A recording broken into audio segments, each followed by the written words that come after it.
Sahabat-sahabat yang dirahmati Allah, bicara hukum asal ya.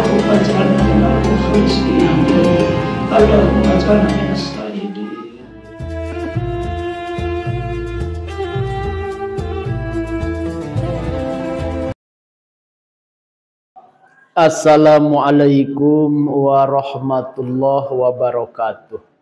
Alhamdulillahilladzi farrada siyam wasilatal taqwa wassalatu wassalamu ala nabiyil mustafa wa ala alihi wasahbihi ahli sidqi wal wafa.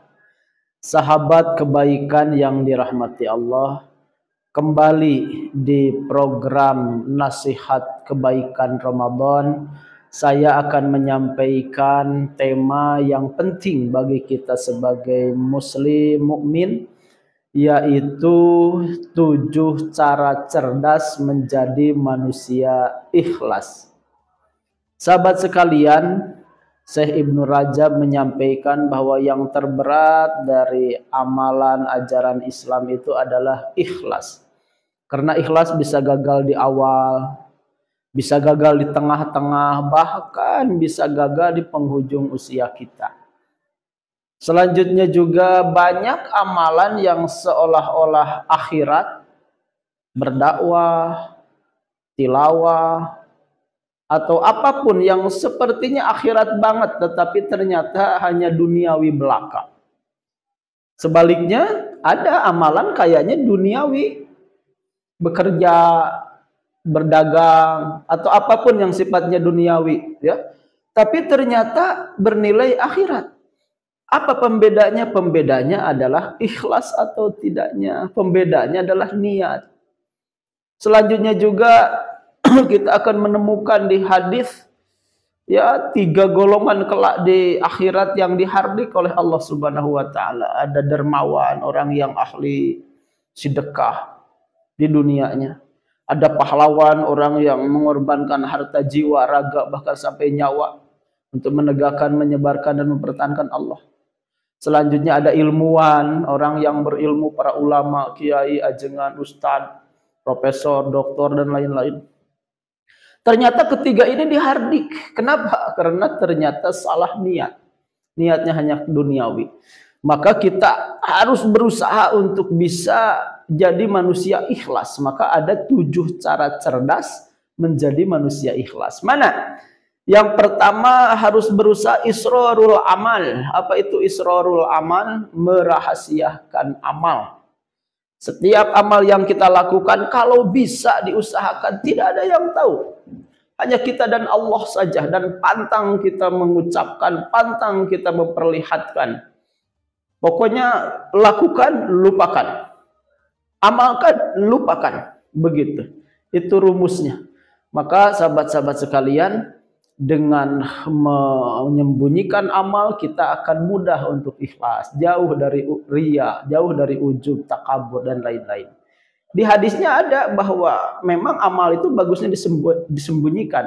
Ada sab'atun yudiluhumullahu yaumaladilla illa dilluhu had.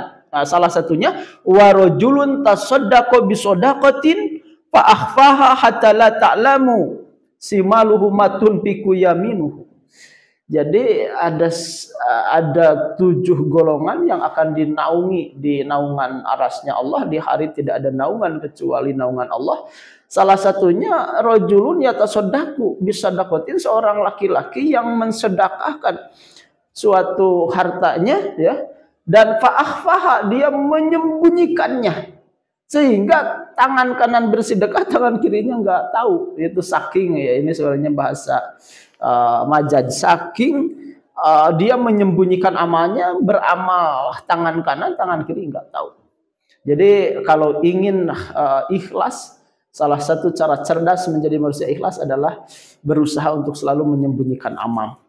Yang nomor kedua, nafi'un nas, nafikan manusia. Jadi boleh dikatakan, udahlah, manusia abaikan saja. Pokoknya beramal, manusia abaikan. Mau dipuji, mau dicaci, mau diapresiasi, mau dicaci maki, Enggak ngaruh, pokoknya lempeng aja. Wa ma umiru illa liya'budullaha mukhlishina lahuddin.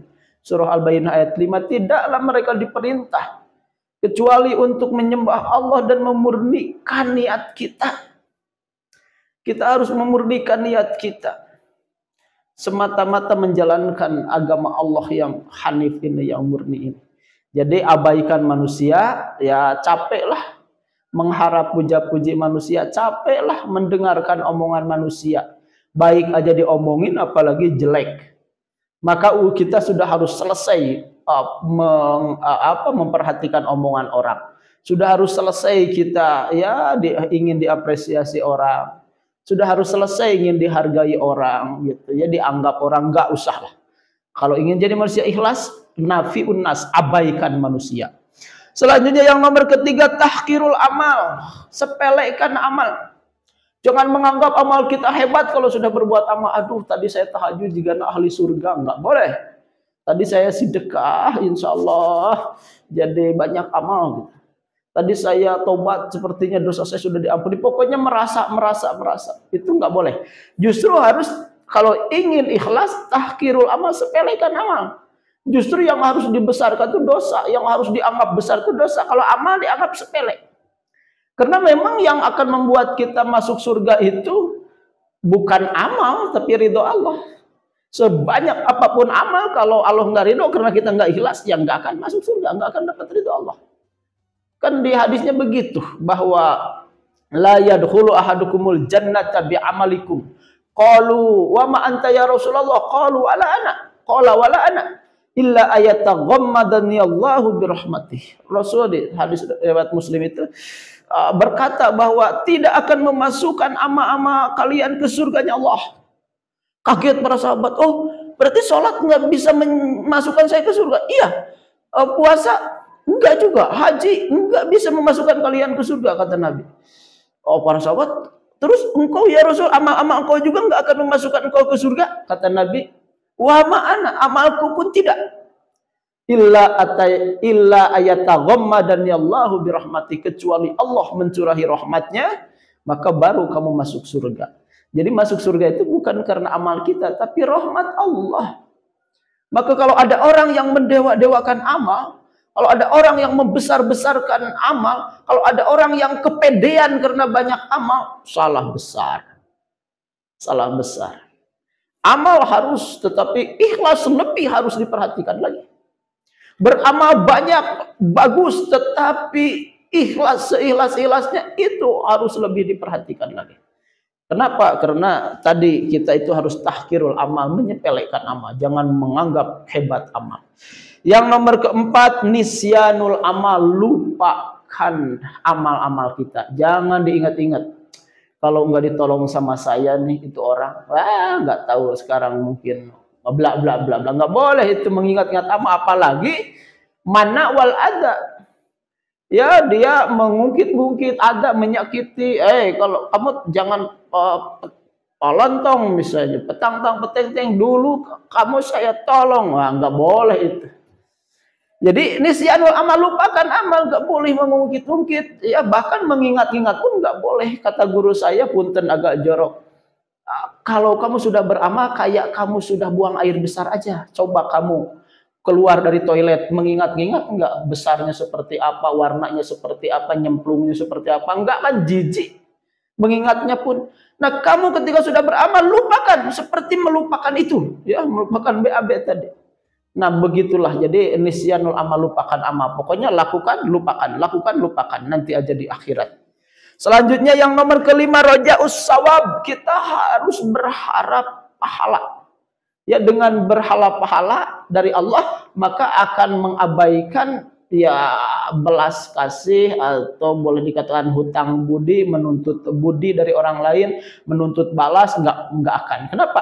Karena dia roja'us sawab, hanya mengharap dari Allah pahalanya, bukan dari manusia. Dia enggak hitung-hitungan apa yang bisa saya dapatkan dari orang-orang, enggak.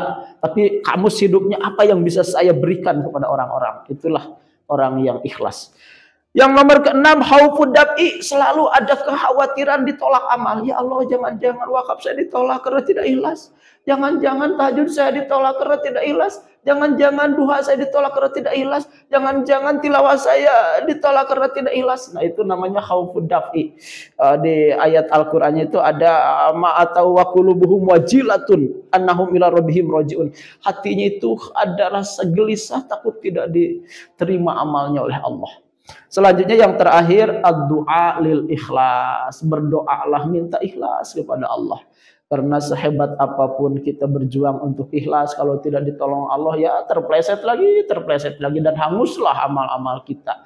Maka berdoa kepada Allah, Ilahi, Anta maksudi waridhoka matlubi, ya Allah, Engkau Tuhan kami.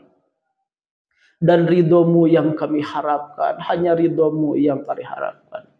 Gitu ya, atau Allahumma nas'aluka ridhoka wal jannah wa na'udzubika min sakhatika wan nar. Ya Allah, kami mohon kepadamu ridho dan surgamu, dan kami berlindung kepadamu dari murka dan nerakamu. Insyaallah dengan 7 cara cerdas menjadi manusia ikhlas, kita menjadi pribadi-pribadi yang mukhlisin, yang ikhlas. Amin ya rabbal alamin. Terima kasih. Mudah-mudahan bermanfaat. Mohon maaf atas segala hilaf. Assalamualaikum warahmatullahi wabarakatuh.